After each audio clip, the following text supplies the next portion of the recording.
আল্লাহ নবী রহমতের নবী কয় আজরাইল তার নিজের জানটা কবজ করার সময় এমন জোরে একটা চিৎকার দিবে, জান কবজের কষ্টের সময় আজরাইল আলাইহিস সালাম এমন একটা চিৎকার দিবে, নবী বলেন উম্মতের দল তখন যদি দুনিয়ার মানুষ জীবিত থাকতো আজরাইলের চিৎকার শুনে কলিজা ফাইটা সব মইরা যাইত।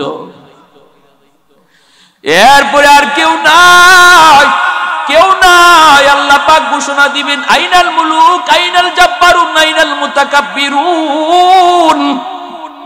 এ অহংকারীর দল, এ বড় বড় রাজা বাদশার দল, কোথায় তোরা? একটু দাঁড়া। লিমানিল মুলকুল ইয়াউম, আজকের দিনে রাজত্ব কর। আওয়াজ নাই, আওয়াজ নাই, কেউ কোনো আওয়াজ দেয় না, দেওয়ার তো কথা না, কেউ তো নাই, শুধুমাত্র আল্লাহ। বলো আজকের দিনে রাজত্ব কর। আল্লাহ নিজেই বলবেন লিল্লাহিল ওয়াহিদিল কাহ্হার, আজকের দিনের ক্ষমতা একমাত্র আমি আল্লাহর, একমাত্র আমি আল্লাহর। ভাইরা বন্ধুরা, আল্লাহ পাক রব্বুল আলামিন এরপরে ভাইরা ইসরাফিল আলাইহিস সালামকে আবার সিংহায় ফু দেওয়াইয়া আবার পৃথিবীর মানুষকে তোলার জন্য আদেশ দিবেন। কোন কোন তাফসীরের কিতাবে লিখছেন 40 বছর পর। ভাইরা বন্ধুরা, সবার আগে আল্লাহ পাক রব্বুল আলামিন জিবরাইল মিকাইল ইসরাফিলকে আল্লাহ বানাইয়া বলবেন যাও আমার বন্ধুকে সবার আগে উঠাও।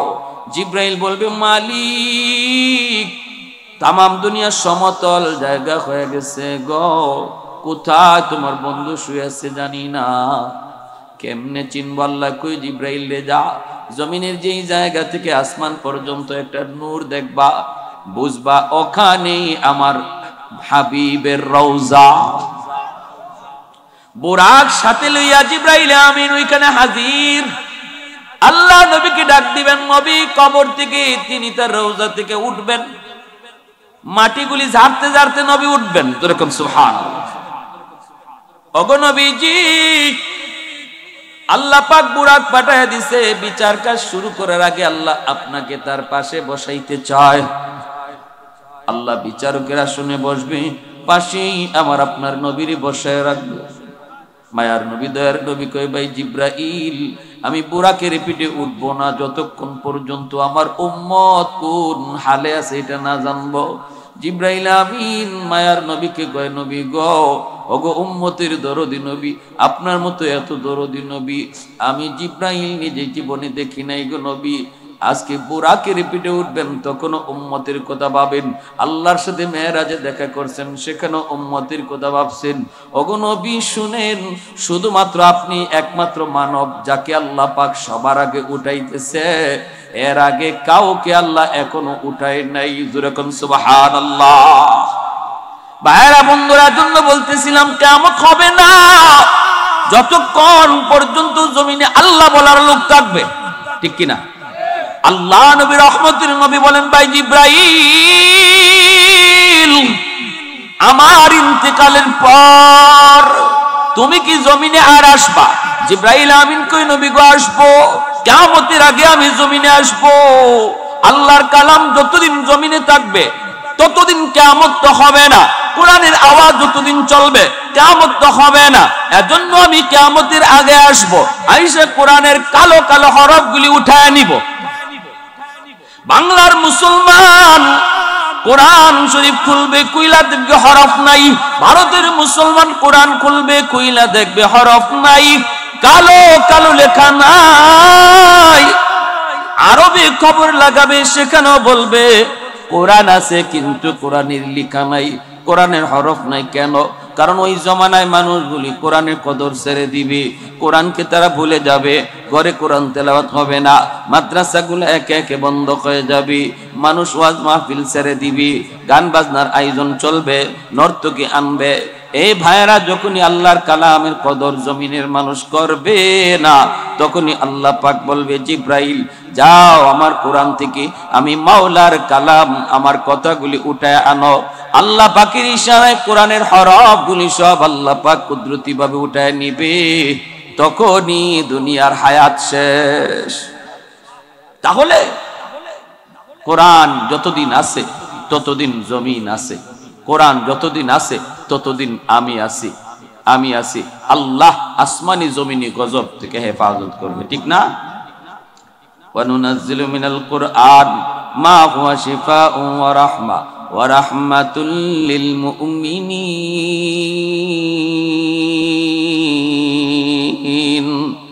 আল্লাহ পাক রব্বুল আলামিন কয় কোরআন হলো জগতের জন্য রহমত। রহমত যেখানে থাকে সেখানে গজব আসে না, যেখানে গজব থাকে সেখানে রহমত আসে না। গজব আর রহমত একত্রিত হয় না।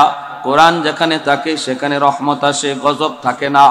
আর যখনই কোরআন তিলাওয়াত ছেড়ে দিব, কোরআনের কদর ছেড়ে দিব, কোরআনওয়ালাদের মহব্বত করা ভুলে যাব, তখনই জগতে গজব আর গজব নামবে। আমার ভাইরা, এরপরে আল্লাহ পাক রব্বুল আলামিন একে একে অল্প কয়েকজন মানুষ দুনিয়াতে থাকবে মুমিন, অল্প কয়েকজন। হাদিস শরীফ আল্লাহ নবী বলেন, তখন আল্লাহ পাক চিন্তা করবেন এই অল্প কজন মানুষ যারা আমি আল্লাহকে আল্লাহ আল্লাহ করে ডাকতেছে, বিশাল একটা অংশ দুনিয়ার আমি আল্লাহকে ভুলে গেছে, এই মানুষগুলোর জন্য এত বড় আয়োজন রাখার দরকার নাই। ইয়ামেন থেকে একটা বাতাস, ফাআরসালা রিহাম মিনাল ইয়ামান, ইয়ামেন থেকে একটা বাতাস বের হবে, আর ওই বাতাস যে কয়েকজন মুমিন আছিল এদের গায়ে লাগা মাত্রই এরা সব মরে যাবে। এখন আর দুনিয়াতে মুমিন বলতে কেউ নাই, সব কাফির কুফফার। সব কি? কাফির কুফফার। আল্লাহ পাক রব্বুল আলামিন কাফিরদের জন্য জমিন বানাইছে না, আল্লাহ জমিন বানাইছে ইমানদারের জন্য। কয় তাইলে কাফিররে খাওয়ায় কেন? কয় কাফিররে বরযাত্রী বানায় খাওয়ায়, ইমানদারের উসিলায় খাওয়ায়। বিয়া বাড়ির যেমন বরযাত্রী বরের উসিলায় খায়, এই দুনিয়া নামক বিয়ার বাড়িতেও বেঈমান কাফির কুফফার ইমানদারের উসিলায় খায়। এজন্য ইমানদার যতদিন একজনও দুনিয়ায় থাকবে ততদিনও আল্লাহ একজনের উসিলায় কাফির কুফফার রেখা হবে। যেদিন একজন ইমানদারও থাকবে না, এদিন আল্লাহ কোনো কাফিররে আর খাওয়াবে না। বর যদি বিয়া বাড়িতে না আয়, দামান যদি না আয়, আপনারা বরযাত্রীরা খাওয়াইবেন নি? এক দল এক ফাল হাজির খাইতো। কনের পক্ষের লোকেরা কয় তোমরা কেডা? কয় আমরা বরযাত্রী। কয় দামান কো? কয় দামান আইছে না, দামানে কয় বিয়া করতো না। কমলগঞ্জের কয়জন এরম হৃদয়বান মানুষ আছেন, এরারে পেট ভরাইয়া খাওয়াই দিবে। কইব জারুটা কইয়া গেল, খাউরার খাউরা। আল্লাহ রাব্বুল আলামিন যখন একজনও ইমানদার দেখবেন জমিনে নাই, তখন আল্লাহ কইব আও এবার খাইয়া যাওয়া। আল্লাহ খাওয়াইব। বেদিন বেঈমানগুলি ইমানদারের উসিলা খাইতেছে, কিন্তু ফালাইতেছে বেশি, ঠিক না?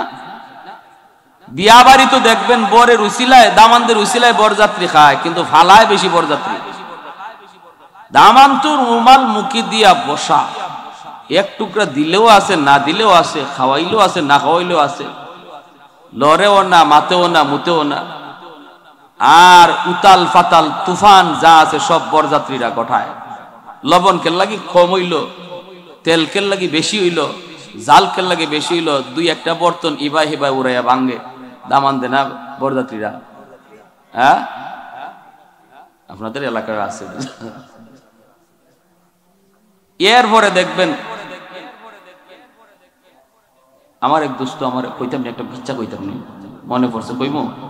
আমার দোস্ত আমার বিয়াত গেছে, দিয়ে দোস্ত খাইতে বসলাম, তোমার বিয়াত গেলাম, আমারে খানা দিব, ভালো কথা, চামচ দিয়ে গুজ দে।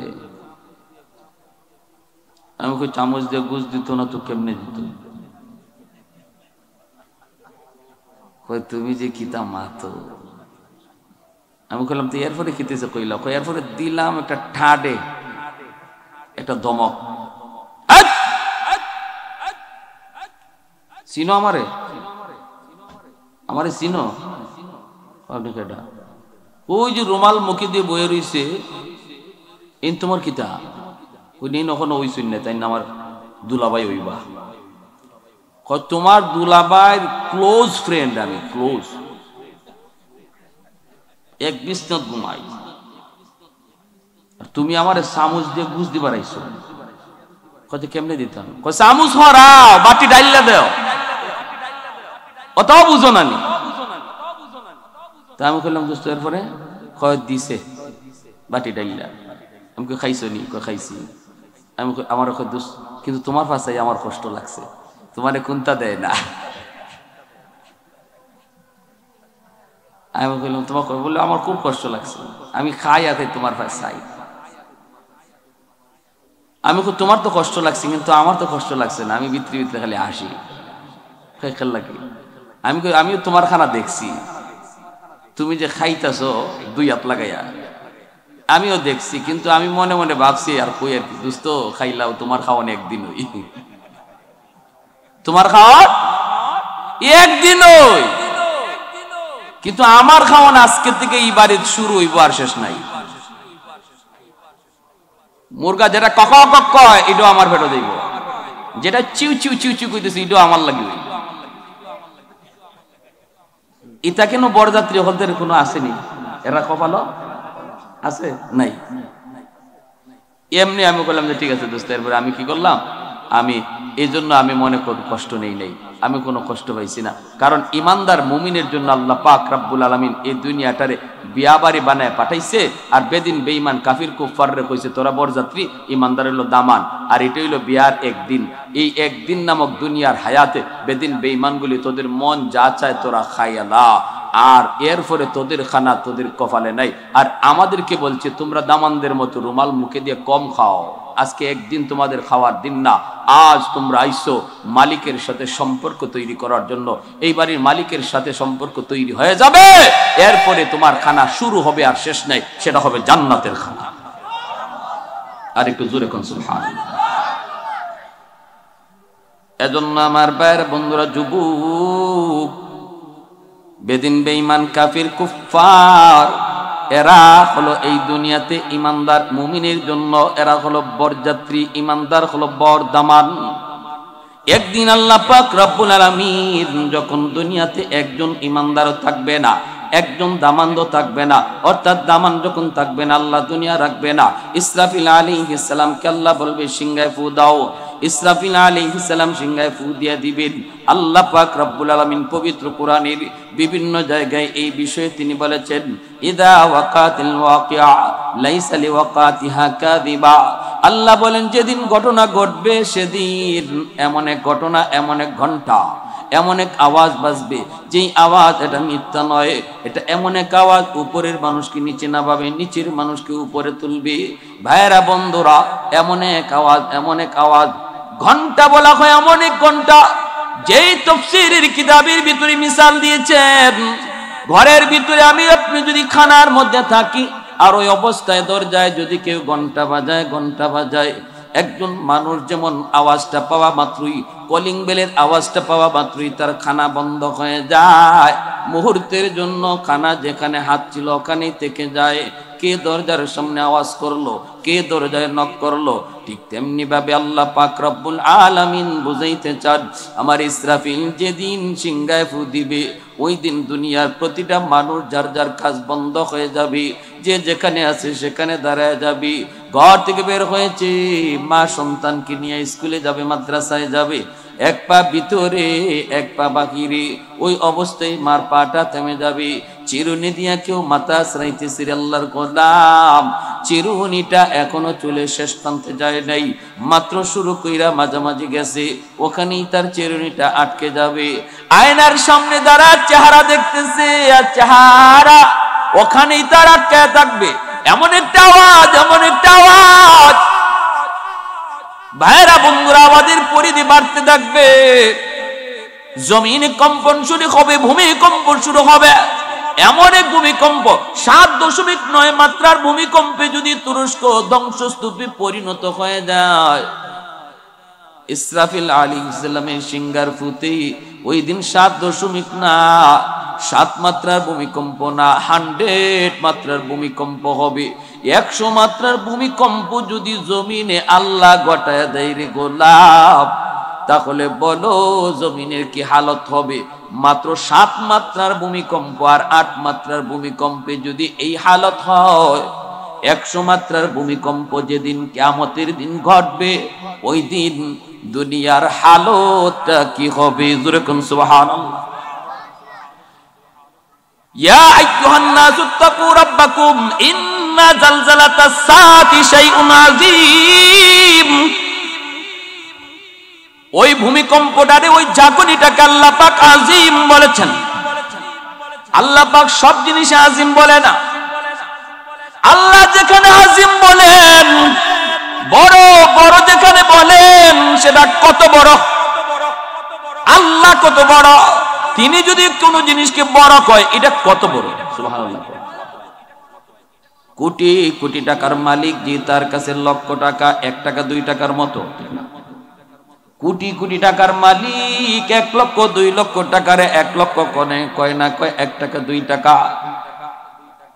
ভাইরা বন্ধুরা, জন্য আল্লাহ পাক রব্বুল আলামিন তিনি শাইউন আযীম বলেছেন। এটা এমন এক ধমকি, এটা এমন এক আওয়াজ, এমন এক ঝাঁকুনি, যেই ঝাঁকুনিতে কি ঘটবে? ঝাঁকুনিতে ঘটবে কি? ঝাঁকুনিতে ঘটবে কি? ভাইরা বন্ধুরা, বাচ্চা দুধের, যেই মা পেটের ভিতরে বাচ্চা আছে, এই মা পেটের বাচ্চা প্রসব হয়ে যাবে, মা টেরও পাবে না। শুধু মা না, যত প্রাণী আছে পেটে তার বাচ্চা ছিল, এই বাচ্চা প্রসব হয়ে যাবে, টের পাবে না, টের পাবে না। আল্লাহ পাক রব্বুল আলামিন পরিষ্কার পবিত্র কোরআনের সূরা হজের শুরুতে আল্লাহ বলে দিয়েছেন, এরপরে দুধের বাচ্চাগুলির কথা দুধের মা ভুলে যায়। অথচ দুধের মা কোনোদিন দুধের সন্তান ভুলে না। বিপদে পড়লো মা সব ভুলতে পারে, দুধের বাচ্চার কথা মা ভুলে না। স্বামীর সাথে রাগ করে যদি কখনো ঘর থেকে বের হয়ে যায়, কাপড় চোপড় নিতে যদি মার মনে নাও থাকে, কিন্তু দুধের বাচ্চার কথা মা ভুলে না। দৌড় দিল, বাচ্চাটারে কুলে নিয়ে দৌড় দেয়, ঠিক কিনা? কোথাও গেলে আর কিছু নেই না, দুধের বাচ্চার কথা মা ভুলে না, ভুলে না। দুধের বাচ্চার কথা মা ভুলে না। আল্লাহ পাক বলেন, ওই দিন, কিয়ামতের দিন, দুধের বাচ্চার কথা মা ভুলে যাবে। ঘুমায় থাকবে, ঘুমন্ত অবস্থায় দেখবেন দুধের বাচ্চার কথা মা ভুলে না। সর্বদা বাচ্চাটার পেটের মধ্যে একটা হাত দিয়া মা ঘুমায়, ঘুমায়, মা ঘুমায় তো ঘুমায়, ঘুমন্ত অবস্থায় মার একটা হাত দুধের বাচ্চার উপরে থাকে, দুধের বাচ্চার উপরে থাকে। রান্না করে মা যদি রান্না করতে যায়, ঘরের মধ্যে যদি দুধের বাচ্চা থাকে, রান্না করে মা রান্না ঘরে, কান থাকে বাচ্চার কাছে। ওয়া শব্দটা কইতে দেরি, মা দূর দিয়ে আসতে দেরি হয় না, ঠিক কিনা? আল্লাহ পাক বলেন, ইয়াউমা তারাউনাহা তাযহালু কুল্লু মুরদিআতিন আম্মা আরযাত ওয়া তাদাউ কুল্লু যাতি হামলিন হামলাহা ওয়া তারান নাসা সুকারা ওয়া মা হুম বিসুকারা ওয়ালাকিন্না আযাবাল্লাহি শাদীদ। মানুষগুলি পাগলের মতো দিক বিদিক দৌড়াইতে থাকবে, ছুটাছুটি করতে থাকবে। মানুষ পাগলের মতো দৌড়াবে। আল্লাহ কয় না বন্ধু, ওরা কেউ পাগল নয়, ওরা কেউ পাগল নয়। কিয়ামতের দিন কেউ কাউকে চিনবে না, কেউ কাউকে চিনবে না। দুধের বাচ্চার কথা যদি মা ভুলে যায়, সেখানে স্বামীর কথা কেমনি ইয়াদ রাখবি? স্বামী স্ত্রীর কথাই বা কেমনি ইয়াদ করবি? ঘর থেকে দৌড়াইতে দৌড়াইতে সবাই ময়দানের দিকে ছুটবি, ময়দানের দিকে ছুটবে, ময়দানের মধ্যে হাজির হয়ে যাবি। ওই অবস্থায় ভাইরা, জঙ্গলের জীব জানোয়ারগুলি যেগুলি আছে, জঙ্গলের জীব জানোয়ারগুলি এরাও জঙ্গল ছেড়ে মানুষের কাছে আশ্রয় নেওয়ার জন্য হাজির হবে। জঙ্গলের বাঘ ভাল্লুক এতটা ভীত হয়ে যাবে। সিংহার ফু আর ভূমিকম্পের এই ধরন দেখা জঙ্গলের বাঘ ভাল্লুক গুলা পর্যন্ত মানুষের কাছে আশ্রয় নিবে। ওরাও জানে আল্লাহর সৃষ্টির শ্রেষ্ঠ জীব হলো মানুষ। মানুষের খাতির আল্লাহ জগৎ টিকায় রাখছে। মানুষ আল্লাহর কাছে বড় দামি, এজন্য ওরা মানুষের কাছে আশ্রয় নিতে আসবে। মানুষ ময়দানের মাঝখানে, চতুর্দিকে হাইওয়ানাত, কেউ কারো উপরে হামলা করার চিন্তা করবে না। নিজের জান নিয়ে যখন কেউ ব্যস্ত থাকে, আরেকজনকে মানার চিন্তা করে না। নিজের জান বাঁচানোর ফিকির যখন হয়, আরেকজনকে মারার চিন্তা করে না। কাতিয়ার সাহেব রাহিমাহুল্লাহ আল্লাহর বহুত বড় ওলি, ডাকাতের দল ওনাকে নৌকায় উঠাইছে, আল্লাহর ওলিকে নিয়ে যাবে, হত্যা করে ফেলবে। কারণ আল্লাহর ওলির কারণে ওরা কোনো এক্সিবিশন করতে পারে না, যাত্রা বানাইতে পারে না। আল্লাহর ওলি যেখানে এক্সিবিশনের খবর পান, যাত্রার খবর পান, দৌড়ায় সেখানে চলে যান, যাত্রা মুহূর্তের ভিতরে শেষ করে দেন। এজন্য গায়কের দল, ওই সমস্ত নষ্টদের দল, ওরা ষড়যন্ত্র করে আল্লাহর ওলিকে হত্যা করার জন্য এসেছিল। ভাইরা বন্ধুরা, আল্লাহর ওলি আজ তো দুনিয়ায় নাই। আল্লাহর ওলির কবরকে আল্লাহ পাক জান্নাতের উঁচু মাকাম বানায় দিন। সবাই বলি আমিন। ডাকাতের দল নৌকা নিয়ে সেই বর্ষার মৌসুমে আইসা বলতেছে, হযরত চলেন, তাড়াতাড়ি চলেন, আমাদের এলাকায় বহুত বড় একটা ঘটনা ঘইটা গেছে, দুনো পক্ষ রেডি, মারামারি হলে কি পরিমাণ খুন হয়, কি পরিমাণ মানুষ মারা যায় কোনো হিসাব নাই। আপনি যদি না যান তাহলে এই মার ভাঙানো যাবে না। আল্লাহর ওলি এই কথা শোনা মাত্রই তিনি নৌকায় উঠে গেলেন, ওনারও নৌকায় তুইলা নৌকা ছাইরা দিল, হাওরের মাঝখান দিয়ে যায়। আল্লাহর ওলি বলতেছে, বাবা এত দূর কেন? এই গ্রাম তো এত দূরে যাওয়ার কথা না। ভাইরা বন্ধুরা যাইতেছেন, হঠাৎ করে ডাকাতের দলে কয়, মৌলবী আমরা তো তোমাকে আনছি হত্যা করার জন্য, তোমার কারণে আমরা কোনো কিছু করতে পারি না, রেডি হয়ে যাও। আল্লাহর ওলি বলেন, আমাকে তাহলে 2 রাকাত নামাজ পড়ার সুযোগ তোমরা দিবানি? কই ঠিক আছে, জীবনের শেষ নামাজ পড়ে নাও।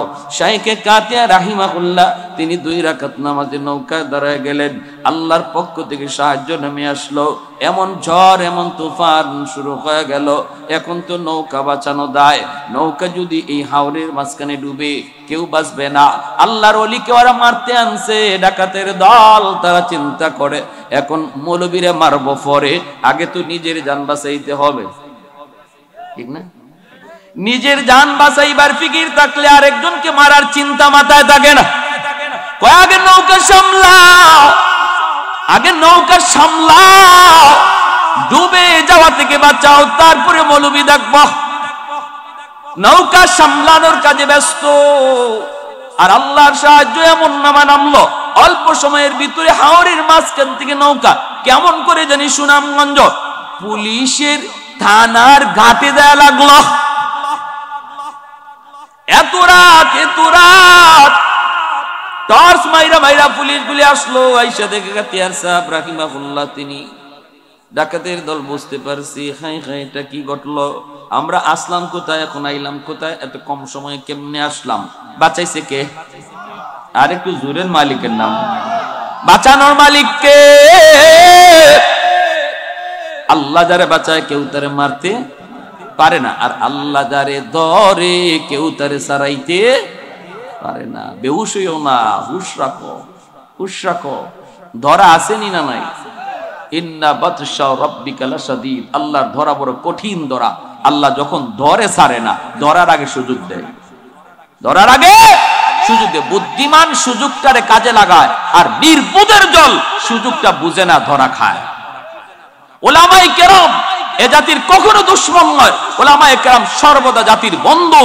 জাতির বিপদের সময় তারা পাশে থাকে, সরকারের বন্ধু, বিরোধী দলের বন্ধু, গোটা দেশের জনগণের বন্ধু উলামায়ে কেরাম। উলামায়ে কেরাম যদি কখনো কাউকে কিছু বলে, তাহলে মনে রাখবা সেটা তাদের ব্যক্তি স্বার্থের জন্য নয়, গোটা দেশের স্বার্থে বলে, গোটা উম্মার স্বার্থে বলে। অতএব আলেমদেরকে দুশমন মনে করবা না, আলেমরা জগতের জন্য রহমত। এটা আমার আল্লাহর কথা, এটা আমার নবীর কথা। উলামায়ে কেরাম দেশের জন্য রহমত। প্যারা হাত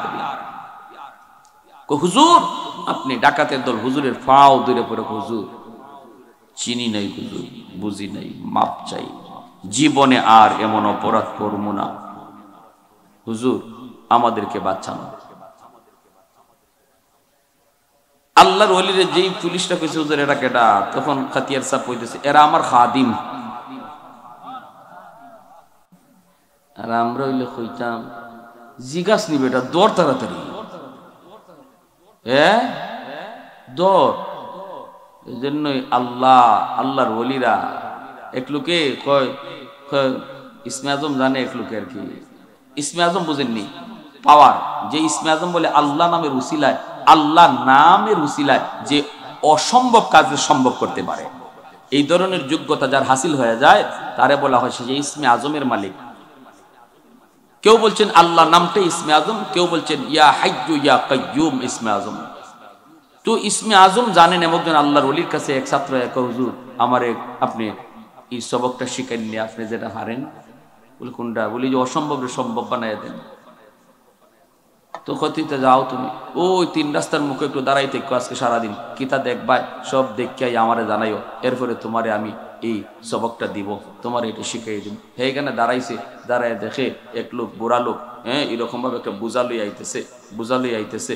এই অবস্থায় দেখা যায় আরেকটা জোয়ান মানুষ, জোয়ান মানুষে ফের গেউই তার বোঝাটারে ফালাইয়া তার সাথে অনেক খারাপ আচরণ করছে। বুড়া মানুষটা বারবার ফলে হাত জোর করে কয়, বাবারে বাবারে তুমি আমার সাথে কেন এরকম করতেছো? তখন এই দৃশ্যগুলা দেখছে, দেখে কয় হুজুর আমি তো দেখছি, কিন্তু একটা জুলুম হইছে। কিরম? কই রকম ভাবে একটা মানুষের সাথে জুলুম করছে। যদি আমি এই সময় ইসমে আজম জানতাম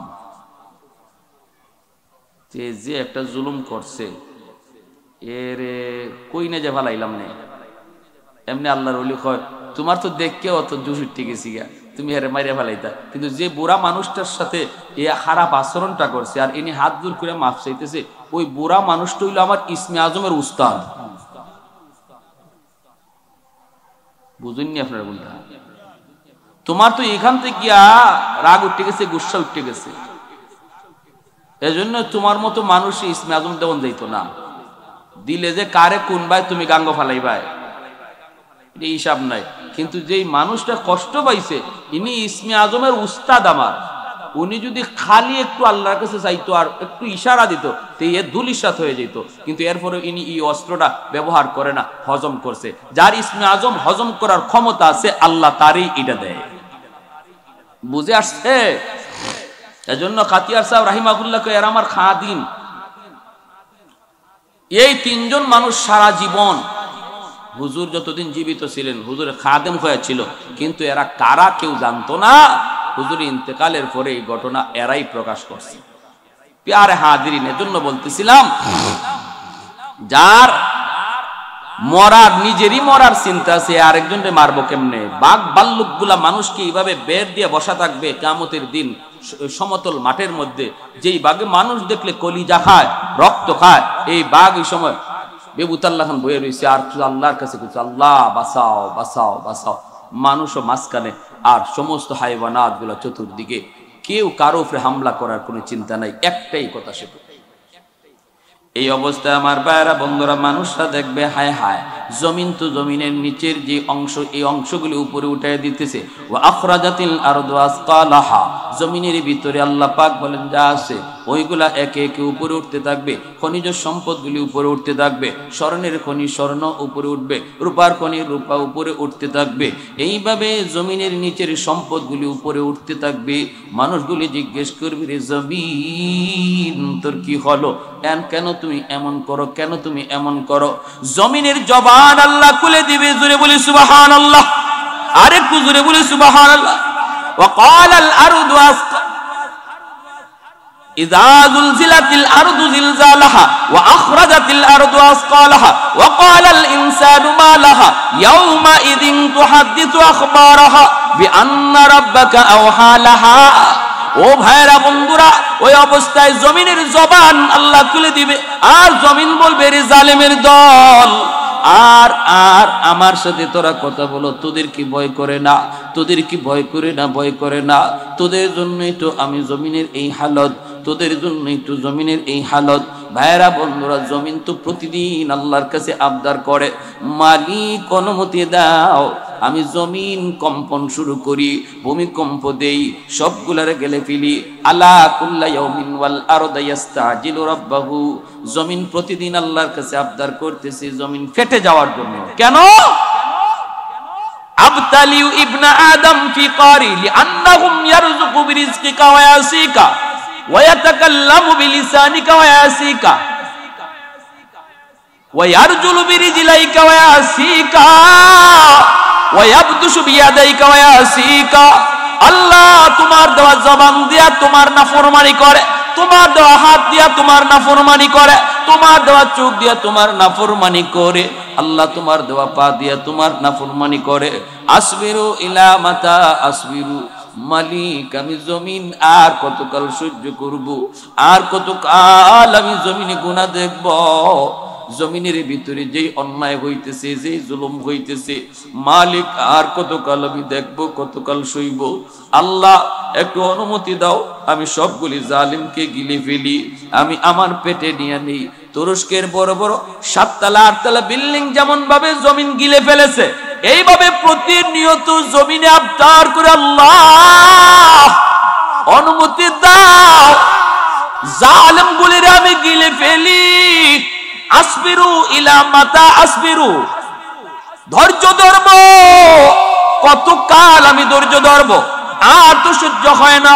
আল্লাহ পাক থামায় রাখছে, আল্লাহ পাক থামায় রাখছে, আর কয় জমিন তুই রাগ করবি না, তুই কোনো কথা বলবি না, আমার আর আমার বান্দার মাঝখানে তোমরা কেউ কথা বলবা না, কথা বলবা না। আমি আল্লাহ আমার বান্দাদেরকে বড় আদর করে বানাইছি। এই মানুষ জাতির আমি আল্লাহ নিজের হাত দিয়া বানাইছি।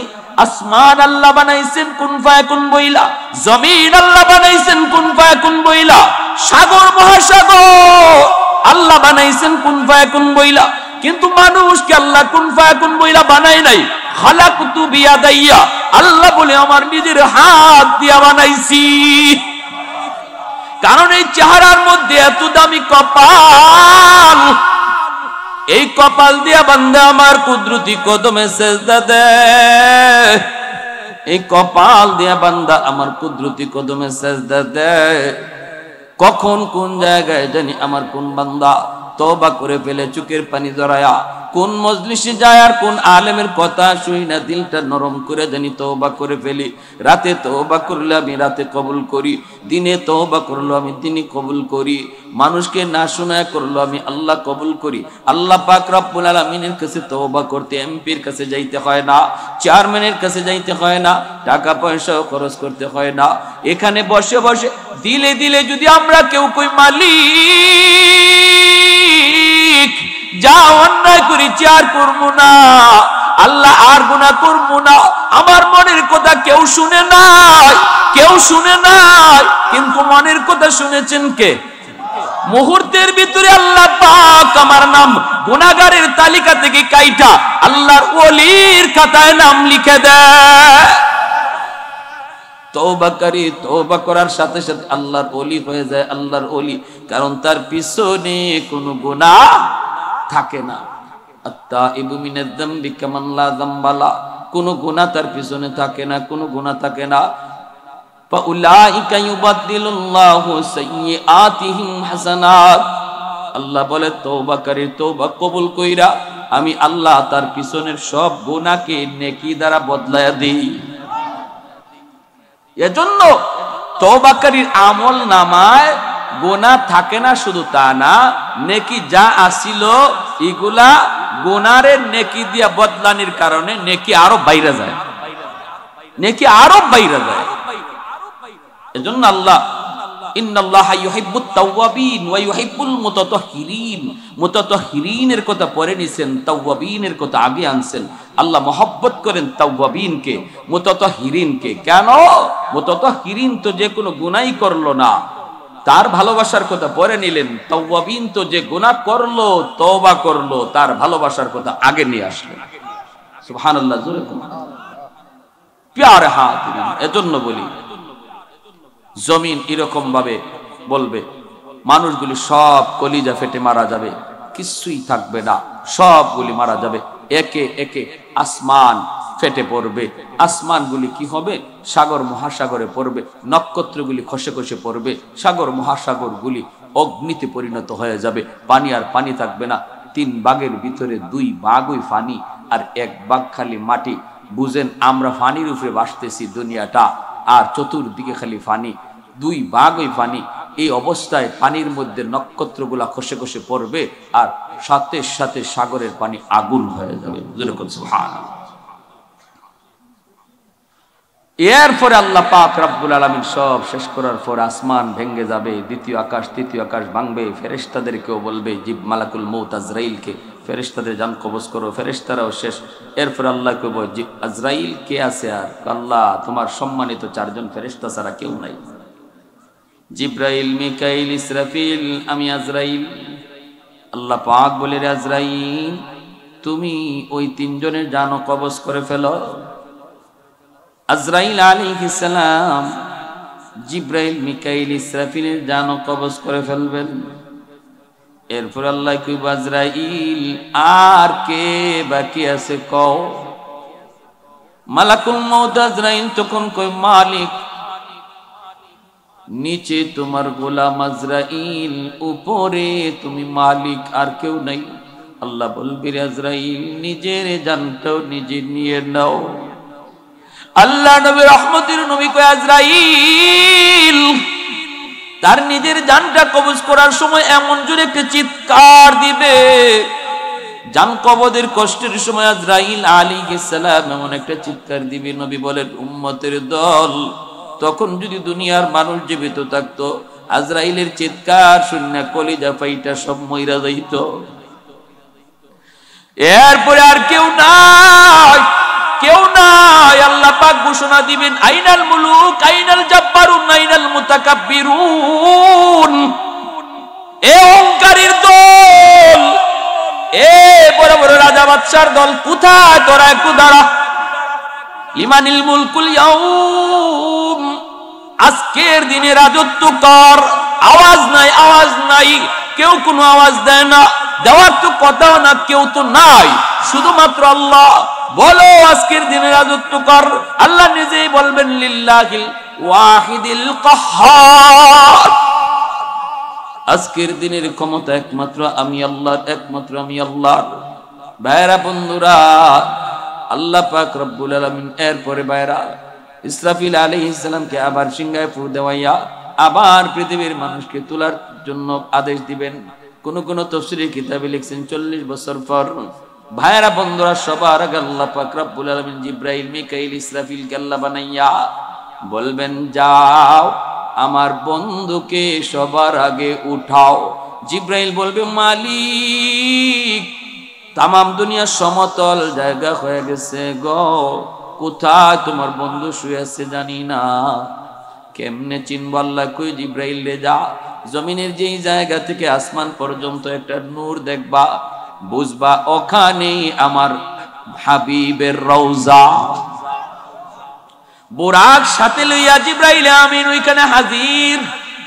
আল্লাহ নবীকে ডাক দিবেন, নবী কবর থেকে তিনি তার রওজা থেকে উঠবেন, মাটিগুলি ঝাড়তে ঝাড়তে নবী উঠবেন। যেরকম সুবহানাল্লাহ। ওগো নবীজি, আল্লাহ পাক বুরাক পাঠায় দিছে, বিচার কাজ শুরু করার আগে আল্লাহ আপনাকে তার পাশে বসাইতে চায়। আল্লাহ বিচারকেরা শুনে বসবে, পাশেই আমার আপনার নবীরে বসায় রাখবে। মায়ার নবী, দয়ার নবী কয়, ভাই জিব্রাইল, আমি বুরাকের পিঠে উঠবো না যতক্ষণ পর্যন্ত আমার উম্মত কোন হালে আছে এটা না জানবো। জিব্রাইল আমিন মায়ার নবীকে কয়, নবী গো, ওগো উম্মতের দরদি নবী, আপনার মতো এত দরদি নবী আমি জিব্রাইল নিজে জীবনে দেখি নাই গো নবী। আজকে বুরাকের পিঠে উঠবেন, তখন উম্মতের কথা ভাবেন। আল্লাহর সাথে মেরাজে দেখা করছেন, সেখানে উম্মতের কথা ভাবছেন।